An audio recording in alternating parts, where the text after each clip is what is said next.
Why? Signals are closed for. It is there. Or not? Oh, it's on the blackboard.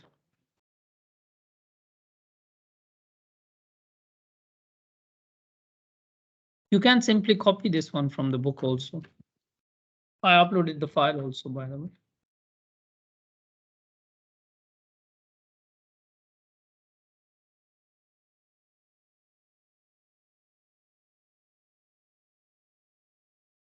Before we start working on the example, let me summarize the calculation details of this chapter. I would say 70% of this chapter. In this chapter, we are talking about a model which is called simple linear regression model.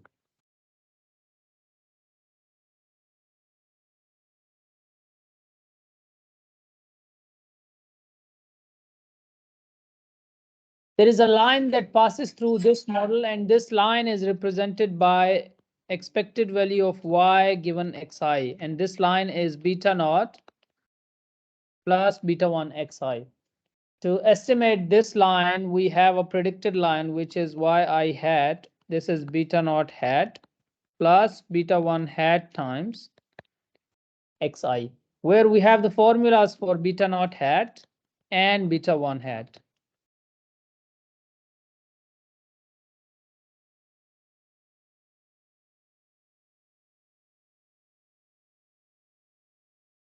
Once we have the point estimates of beta naught hat and beta 1 hat, yes.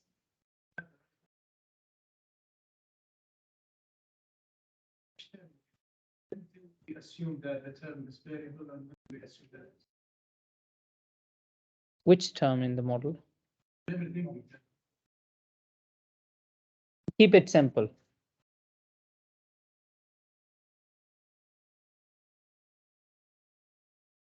Whenever you apply summation, summation is over sample. Okay. And whenever you apply the expectation or variance or covariance, this is over population. Okay. So we are assuming x is to be fixed over the population.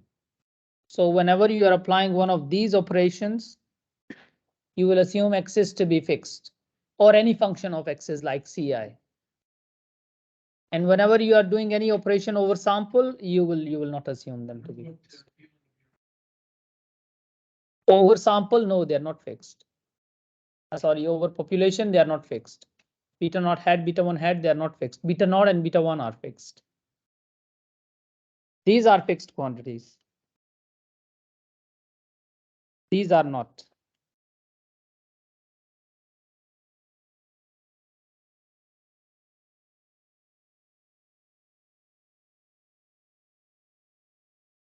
The population beta naught and beta 1, they are fixed. The sample beta naught and beta 1, they are not fixed. Now, when we moved on to the confidence interval or hypothesis testing about these two estimates, we first identified the distribution of these two estimates, and we found out they're both normally distributed with means and some variances. So based on those means and variances, when we try to define the confidence interval, it comes out to be something like this. For, let's say, beta 1 hat, it comes out to be like this.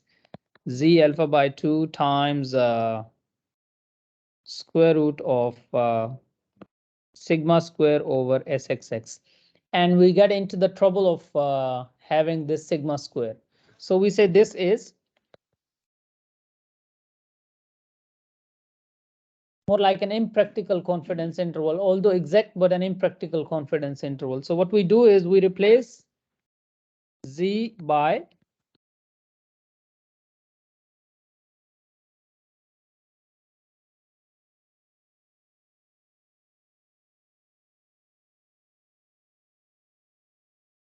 sigma square by its estimate, and the resulting distribution changes from z to t. And this is more practical. And similar confidence interval also exists for beta naught hat.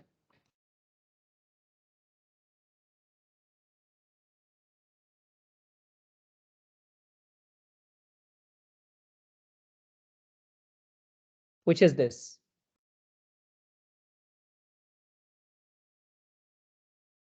So these are confidence intervals for beta naught hat, beta naught and beta 1 respectively. And similarly, you can define the t statistic something like this. T equals beta 1 hat minus beta 1 over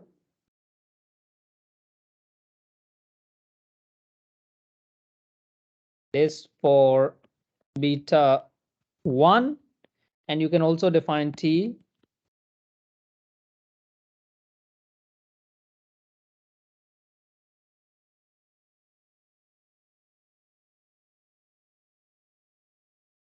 for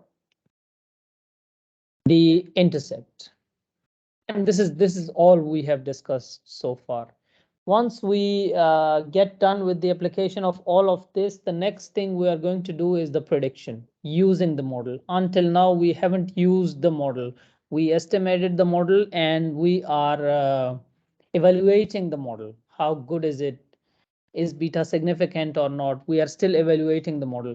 Once the model evaluation is done, the next step is to use the model, and then we will use the model for two purposes. We'll get to that one. Before that, I'll show you how do we do all this practically on a real life example. So I start with example 2.1. Here in this example, the data is the rocket propellant data in which the y variable is what? The shear strength of the bond is the y variable, and the strength depends upon the age of the propellant. So age is the predictor variable. Usually we call X to be the predictor and Y to be the response. We already did that. We plotted this on the scatter plot and we got to know that the relationship was fairly linear and negative. That means as as age increases, the shear strength of the propellant, it decreases linearly. So we said that linear regression seems suitable here. We did that. We replicated these estimates already on Excel. We have those. The B naught came out to be 2627 point something, 2627 point something. Yes. And B1 came out to be minus 37 point something, minus 37 point something. We already replicated that. From this B naught and B1, you can have two more columns, the fitted values and the residuals. We will use these things while evaluating the model, while doing the inference, because we need MSE. For MSE, you need SSE. For SSE, you need a column of E. And for column of E, you need Y hat. So you go step by step. First, you calculate from the model Y hat. From Y hat, take the difference between the predicted and actual values. That will be EIs. Then take the squares of these EIs and take the sum of that column. That will be SSE, and then divide it by n minus 2. That will be your MSE. Yes. Not epsilon. Call it E errors. Yes, residuals. This was the homework. This was not the homework. To prove it mathematically was the homework. This is for this specific data. Yes. Can you please? Later. This is not the subject of this class.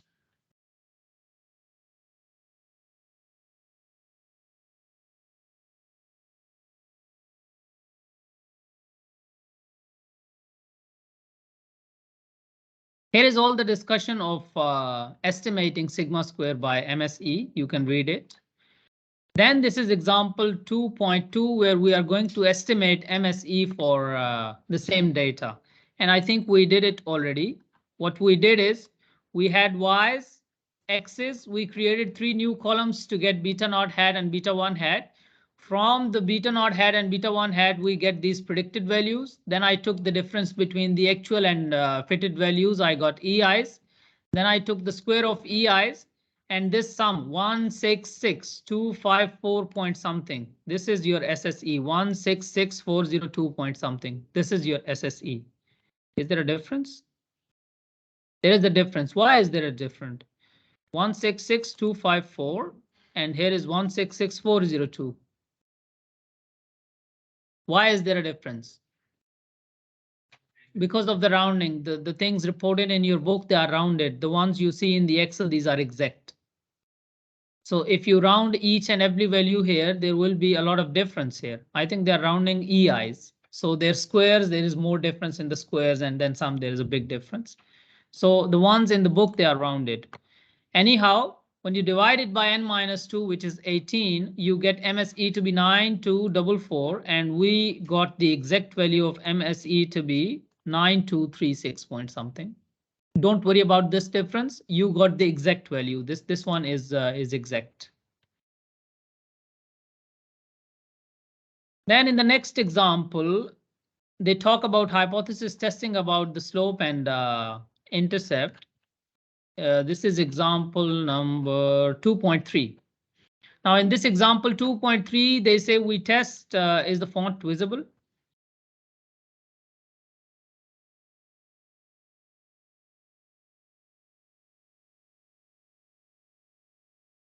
We test the significance of regression in this example. The estimate of the slope is minus 37 point something. We already computed the mean square error to be 9236 point something. So you plug it in to get the standard error of beta 1 hat. The standard error of beta 1 hat is this, this whole thing in the denominator. This whole thing is standard error of beta 1 hat. So they plug it in. You don't need to. You can just plug it in everything t and get the final answer of t. You don't need to get this SE of B1 separately. You can directly plug in everything into the t and get it. So let us do that. Did we do that? We did that. We put everything in t, which is beta 1 hat minus 0 divided by the square root of MSE over SXX. We got the exact value, which was minus 12.86. They got minus 12.86, very close, very close. We got this value in Excel, which is minus 12.85. Now they are saying if we choose alpha to be 0.05, the critical value comes out to be 2.101. So let us try to replicate this critical value. Under this H0, they are testing a two-sided H1. So what we will do is to replicate this one, we will put two things in Excel. Number one, we will put the degrees of freedom, which is what? 18. Number two, we will put 1 minus alpha by 2. Why alpha by 2? Because H1 is two-sided. If it is one-sided, you will simply put alpha. 1 minus alpha or 1 minus alpha by 2, depending upon the direction of your H1. So what we do is here, the critical value comes out to be T dot inverse. Here I'll put 1 minus alpha by 2, 1 minus this alpha by 2, comma, the degrees of freedom is 18. So I'll get the value that you see in the book, 2.101.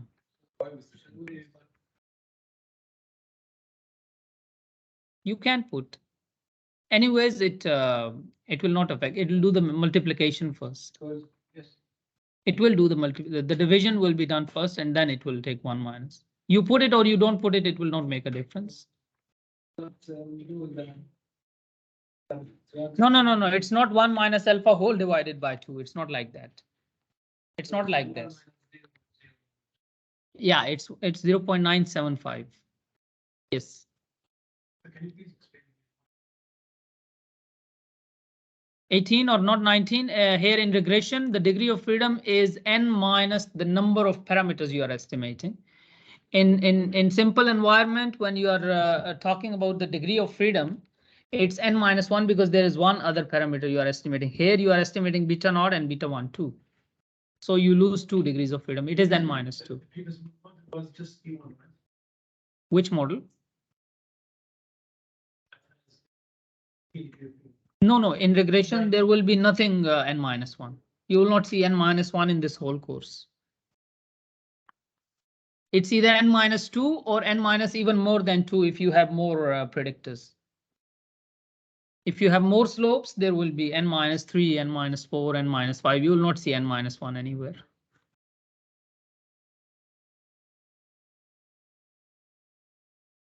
So we got this one. This one is again rounded up to 3 decimal points. And we got the exact one, which is 2.1009. Now, what we will do is we will run the test, or you can simply see it, visualize it. Is the absolute value of this greater than this?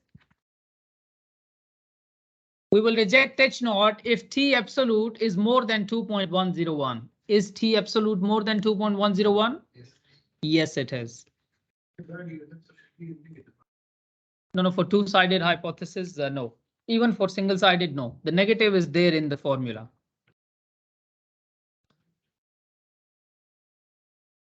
This is the rule. Where is it? The rule, where is it? If we choose the critical value, thus we reject H naught and conclude the rule is not written here. The rule is here.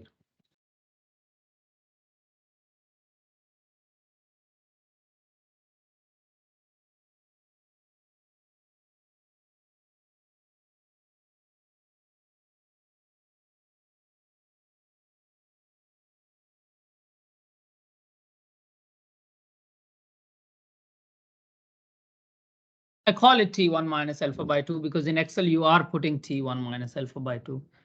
So according to this notation, I'm putting in subscript the lower sided area.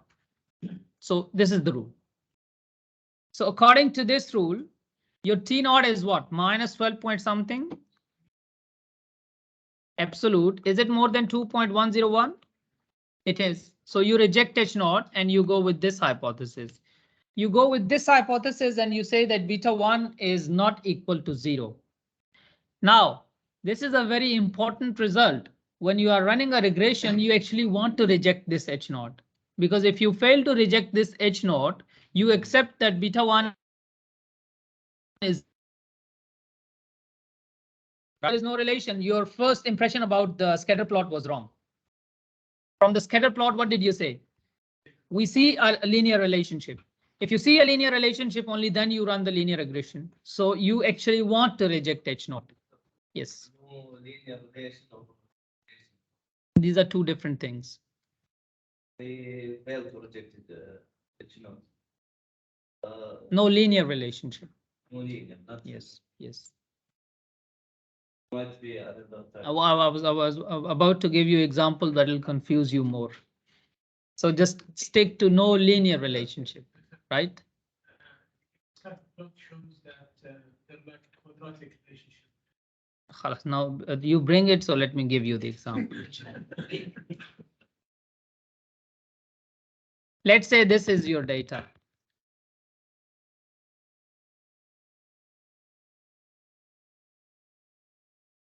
This is the scatter plot.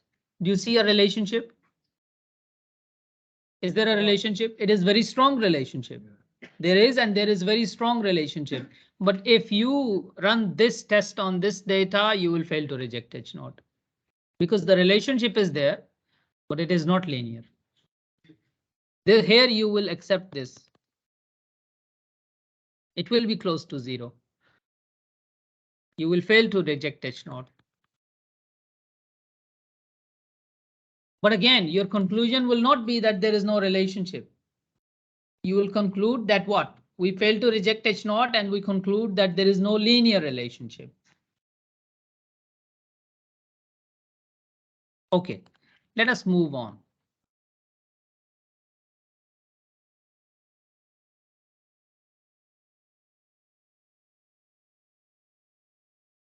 What are we doing here? I have not got to this point yet.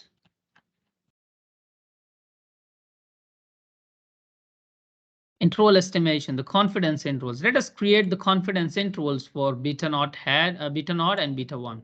Where are the formulas? Here are the formulas. Now I'm going to implement these formulas, and just to be consistent with my notation, I put 1 minus here also. So that in notation, I am putting the lower sided.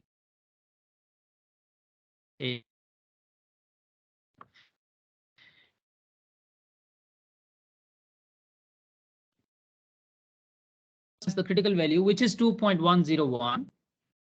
Which is 2.101. This will stay 2.101 for the whole chapter as long as alpha and n are fixed. This critical value will not change. It will stay same for beta naught It will stay same for beta 1. It will stay for the prediction, everything.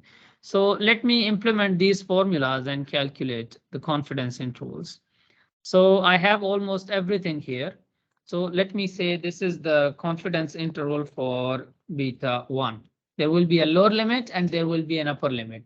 Lower limit will be with minus sign, upper limit will be with plus sign. So the lower limit will be the point estimate minus 37 point something minus the critical value, which is 2.10 something, times the square root of, look at the formula, MSE over SXX. MSE over SXX. And I copy this whole thing because I'll paste it as an upper limit, minus 43 point something. And I paste the same thing with the upper limit, having a plus sign, minus 31 point something. Now this confidence interval, this is a 95% confidence interval because this critical value belongs to which alpha? 5%. So the confidence interval is a 95% two-sided confidence interval.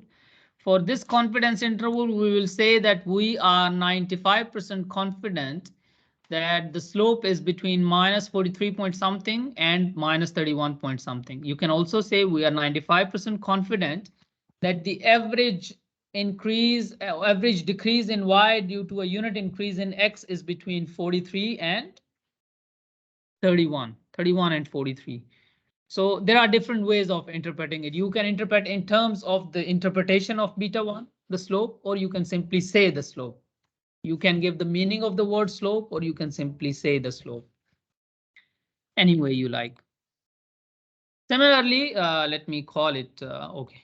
Similarly, the confidence interval for beta naught. We go back to the formula. The formula is beta naught, the point estimate, plus minus critical value times MSE into 1 over n plus x bar square over SXX. So I'll implement this formula. For the lower limit, it will be B naught minus the critical value times square root of MSE times 1 over n is, I think I have saved n. Yes, 1 over n plus x bar square. Do I have x bar? I don't have x bar. What I have is I have sum of x. So I'll put a bracket here and I'll calculate this sum of x divided by n. That will become x bar. Summation x over n. Yes.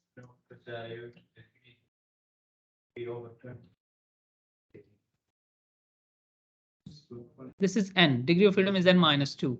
Wherever I need degree of freedom, I'll put n minus 2. N is saved as 20. So this thing whole square, x bar whole square. And I think I need to put this whole square also in bracket. Over SXX. Everything closed. And I get 2534. Let me confirm if this is correct. Where is the result? This one we got it correct, minus 43.22 all the way up to 31.08. Minus 43.22 up to 31.08. The second one is not given. For beta naught, it is not given. So we assume we are correct.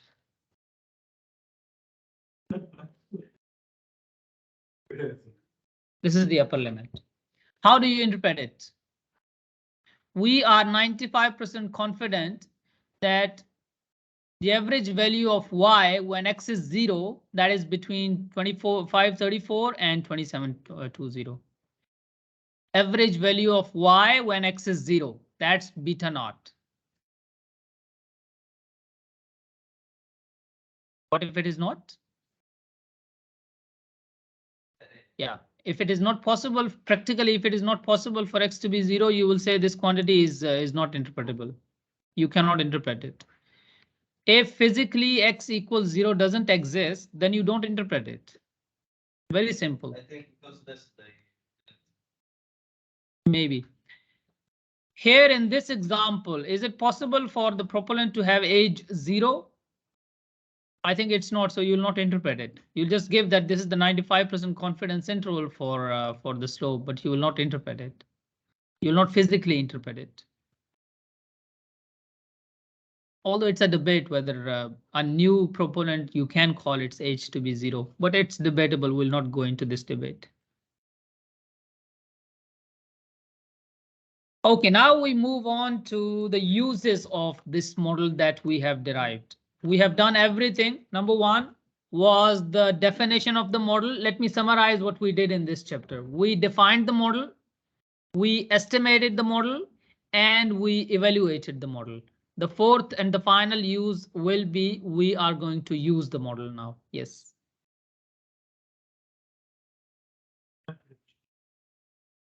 Average value of y when x is 0. When x is 0. Because let me take you back. This is not like a straight line. In regression, we are assuming that at every point of x, there is a complete population of y. There is not a single value of y. So you're talking about the mean of that. Here. You see, in case of single line, there is a 1 point everywhere. But here in case of regression, when you talk about when x is 1, there is a whole population of y, many values, not a single value. So we are talking about the mean of that whole bunch of values. The numbers there become. Similarly, when x is 0 here, there will be a whole population of y here, a bunch of values of y. And we are claiming that this red point, this point, is the average of those values.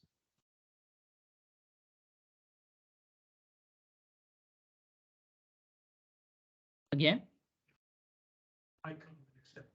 that's the sample. No, that's the sample. We're talking, that's the sample. But when we interpret, we talk about the population.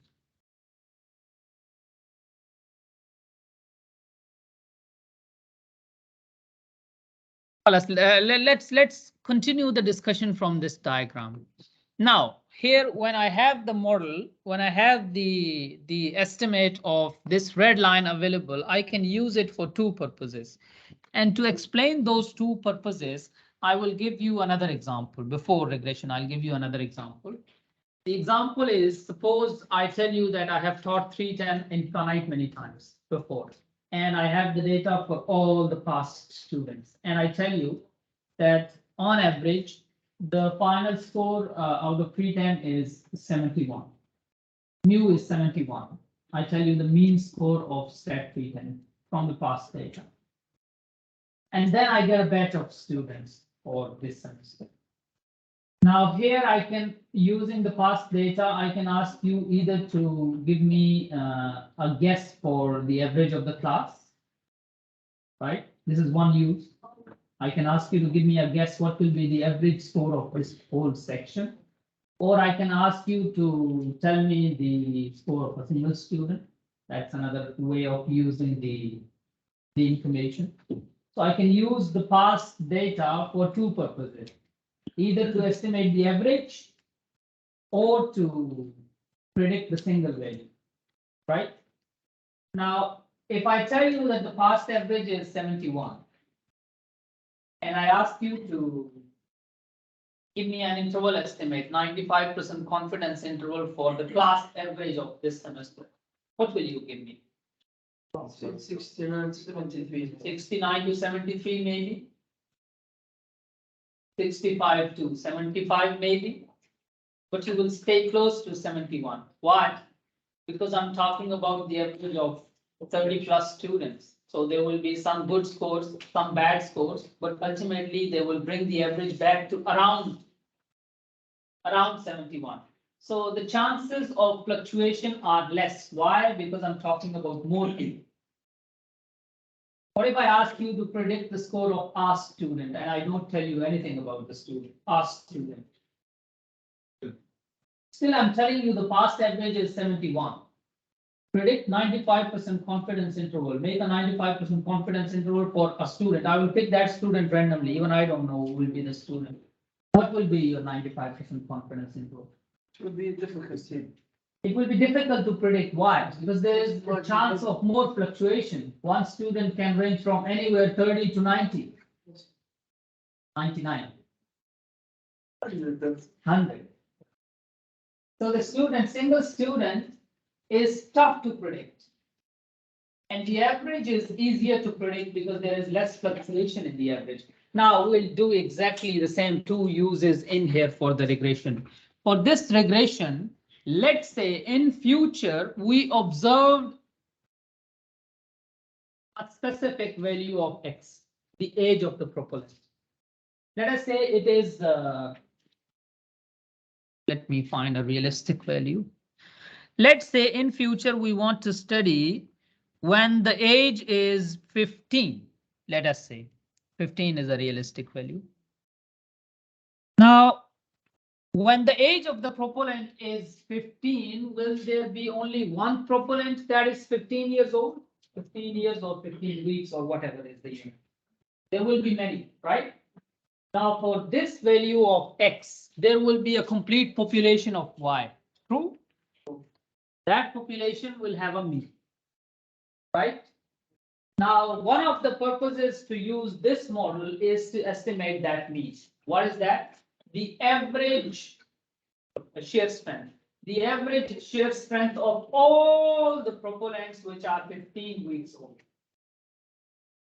Now, this average is easier to predict. This average is easier to predict. It will have less fluctuation because I'm talking about the average of all the propellants which are aged 15 weeks. Another objective of the regression line can be, I tell you, there is only one propellant that is 15 weeks old. What will be the strength of this propellant, this specific one propellant? This is the second purpose of regression. And this one will be tough to predict. If you have to give an interval, you will have to give a wider interval for the single value. And for the average value, you can give me a precise interval with the same confidence. With the same level of confidence, for the average value, you can give me a shorter interval. But for the single value, you will have to give me a wider interval if you want to be exactly same confidence, 95%. There's no any criteria where we can precisely like. The only way to reduce the size of the interval is to increase alpha. So reduce the confidence. Or increase the sample size. And both of them are practically not possible. Both of them, increasing the sample size is not easy. Against observing every unit, there is a cost involved. To observe everything, there is a cost involved. So when you are choosing the sample size, you are getting the sample size based on the available cost. So you don't have no more cost to observe no more units. So both of these two things are practically not possible. Reducing alpha is not possible and increasing sample size is again not possible. Now let's get back to the same example. I tell you that 71% is a past average. And I ask you to tell me what will be the average of this semester for the class. What will be your guess? Point estimate, not the interval estimate. Point estimate. The past 71. The past is 71. What will be the class average? 71. 71. Average is the best case. 71. True? You will predict 71. What if I ask you to predict the score of past student? Not the class, past student. Point estimate. Not the interval. Average has scored another point. Not 82. 71. So as long as point estimate is concerned, there will be no difference. 71 and 71. Same is true for this example. If I tell you that there is a propellant 15 weeks old, predict its strength. What will you do? You will plug it into the model and get y hat. That's the point estimate. If I ask you to find the average strength of all the propellants which are 15 weeks old, what will you do? Plug the value in the model, get the predicted value, same answer. So the point estimates are no different. Where will the difference come? The interval. When you find the interval for the average value, it will be narrower, smaller. But when you find the interval for a single value, that will be wider. So let us start with the average value. Let us start with expected value of y. By the way, the two things I was referring to, notationally, those two things are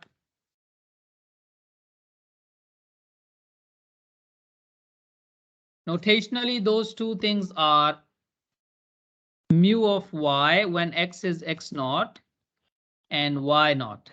Notationally, these are the two things I was talking about. This y naught is the single value when x is x naught. And this mu of y is the mean of y when x is x naught. Scientific traits will have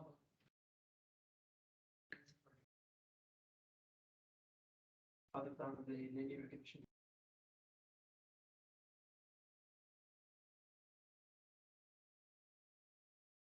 Now, these are the two things we will be interested in. Now, the point estimate of these two are here. Mu hat of y when x is x naught and y naught hat. The good thing is the answers of these two are same. This is beta naught hat plus beta 1 hat times x naught.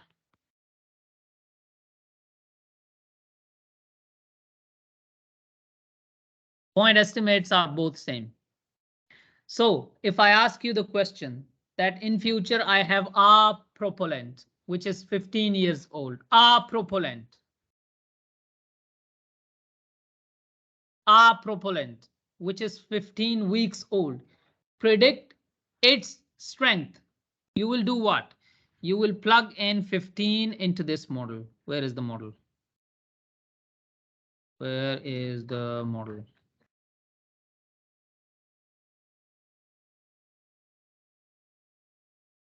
Where is the model?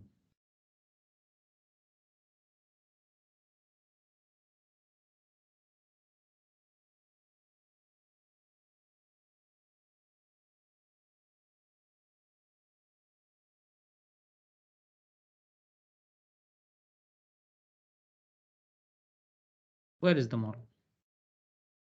2.1.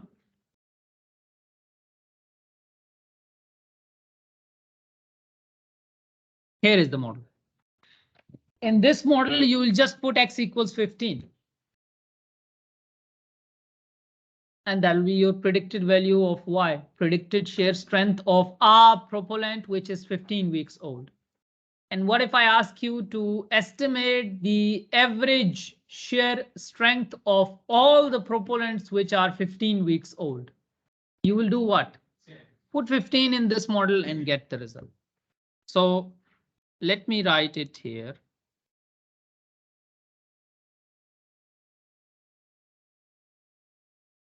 Mu hat of y given x naught. This is the average shear strength of propellants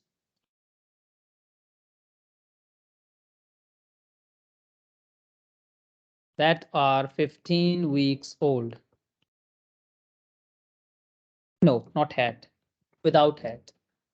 With hat, it will be the estimated average shear strength of the actual average shear strength of propellants that are 15 weeks old. That is mu of y.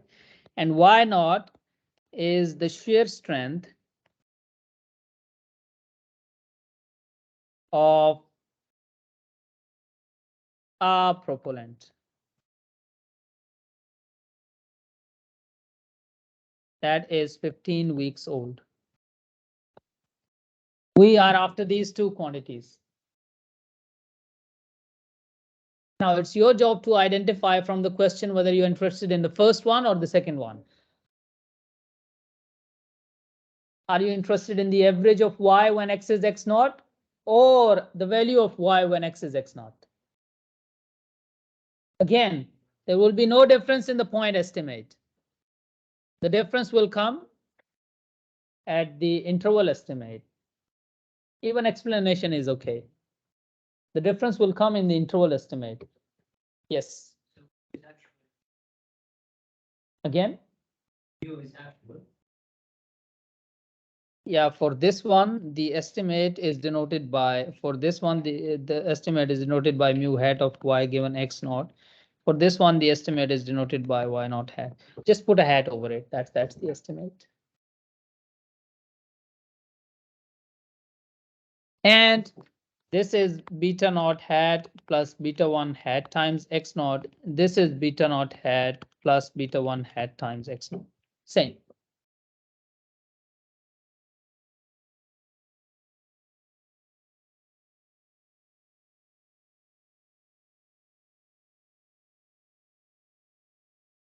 Now, what if I ask you to create a confidence interval?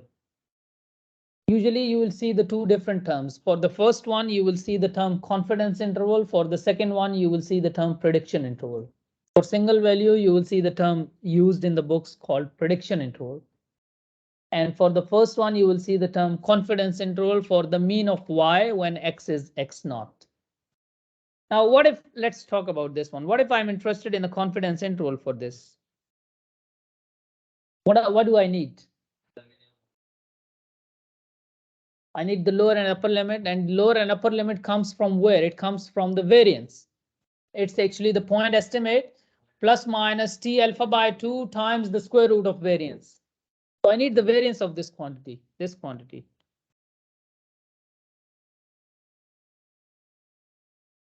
Here is the interval estimate. It will be mu hat of y given x naught plus minus t alpha by 2. Let me call it again 1 minus alpha by 2 with v degrees of freedom times the variance of mu hat of y given x naught, this quantity, square root.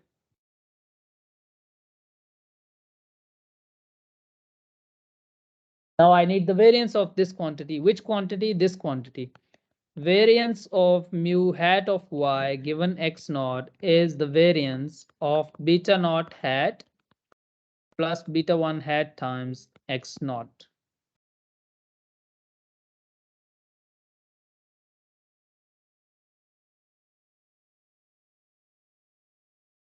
This is the part where n minus 1 people in this room, they hate it. This is the only time we'll use n minus 1 in this course. So what is variance by definition? Variance of x plus y. Quadratic formula. What is a plus b whole square? A square plus 2ab plus b square. The spirit of variance is same. It will be variance of first quantity plus variance of second quantity plus 2 times covariance between first and second quantity. Plus, of course. So it will be variance of this quantity plus variance of this quantity plus 2 times covariance of this quantity and this quantity.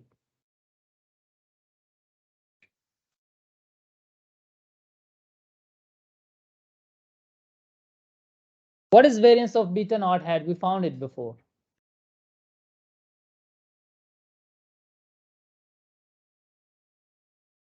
Sigma square into 1 over n plus x bar square over.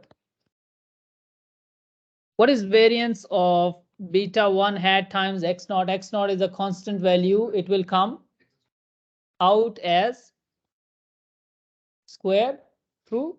And what is variance of beta 1 hat?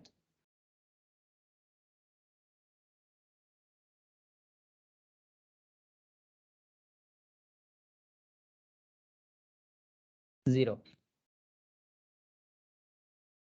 They are not independent. How can they be independent when there is the beta 1 hat inside beta naught hat? What is beta naught hat? Y bar minus beta 1. Beta 1 hat is inside. But the good thing is they're linearly independent.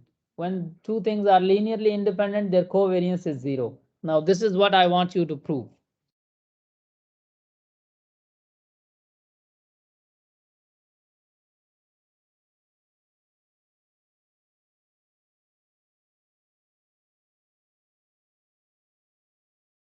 The deadline is, what is 19.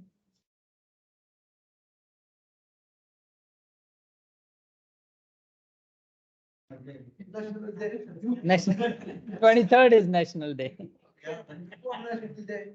Before National Day, yes. Is it great? There will be no classes.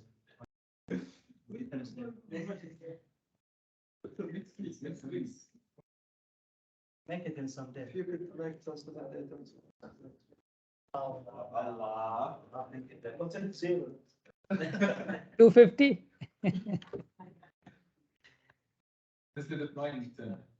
This is by the end of the day. 25, 11:59 p.m. 25 is Sunday, right? Yeah, by the end of the day, inshallah. The book will give you a hint.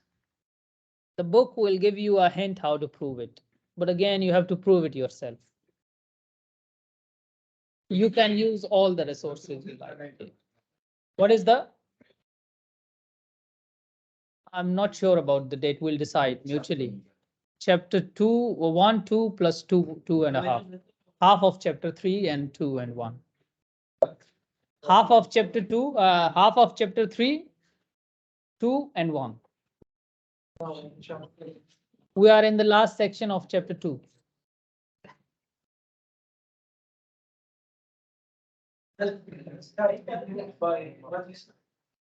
No, there is no metric.